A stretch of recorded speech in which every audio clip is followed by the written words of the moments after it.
Fortnite is trying to kill the Foundation. I know that sounds absolutely crazy, but after looking a little deeper into the teaser that was dropped yesterday, I realized that Fortnite's storyline is building up to something really sinister, something that echoes the events from Fortnite's past. At first glance, the purpose of this message appears to be teasing the return of the Foundation. After all, the message clearly states that it's from the Seven, specifically the Visitor, considering we can hear his voice at the end of the trailer. And at the beginning, there's a pattern being put out in Morse code which reads, "Foundation, do you copy?" But when you look at the contents of the message, it's kinda weird.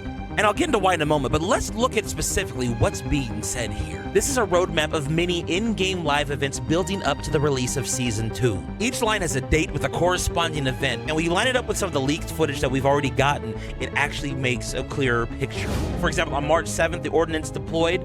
That's actually the Dark Voyager ship leaving. On March 8th, it comes back with a 0-point shard, and on March 9th, the real action begins. On March 12th through 14th, this is where the 0-point is destabilized, opening up rifts to different realities where 0-point shards are being held. And on March 18th, that just so happens to be the last day of the season, where I'm assuming we're going to be getting some kind of live event or cinematic recapping everything that's happened so far, all building up to March 19th, where hopefully the Foundation will return. Now, at first glance, this all sounds good. The Fortnite storyline is moving forward, and we're one step closer to getting the members of the Seven back together. Except, there's only one small problem. Why does the Visitor have this information? This is a clearly laid out vision for the Dark Voyager's plan for the 0-point. And right now we have no explanation as to how the Visitor would have gotten his hands on it. Not to mention, if this is a message from the Seven to the Foundation, why would they need to say priority locate Foundation inside of a message that's designed to go to him? And then it hit me. What if this version of the Visitor that claims to be from a different timeline or a different reality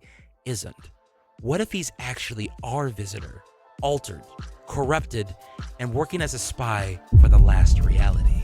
If you go back and look at the teaser as a message from the Visitor to the Dark Voyager, laying out the next stage of their plans together, it actually makes more sense. But why would the last reality risk their operations to call in more help for the Seven? After doing a little bit of thinking, the answer was obvious. The Foundation is the one character in Fortnite that has the power to put the 0-point back together. Think about it. The Foundation has always had a unique relationship and connection to the 0-point. All the way back in Chapter 2, Season 6, during the Zero Crisis event, the Foundation literally pulled a fractured 0-point back together, as well as touched the untapped, raw energy of it without being spread across the Omniverse. I think it's entirely possible that the Dark Voyager, and potentially even the Visitor, want the Foundation to return for the purpose of rebuilding the 0-point so the last reality can use it. And if he's gone to the trouble of doing this and in a weakened state, you can now mark him off your hit list. I know there's a lot of moving parts to this theory, but I think there's a good chance that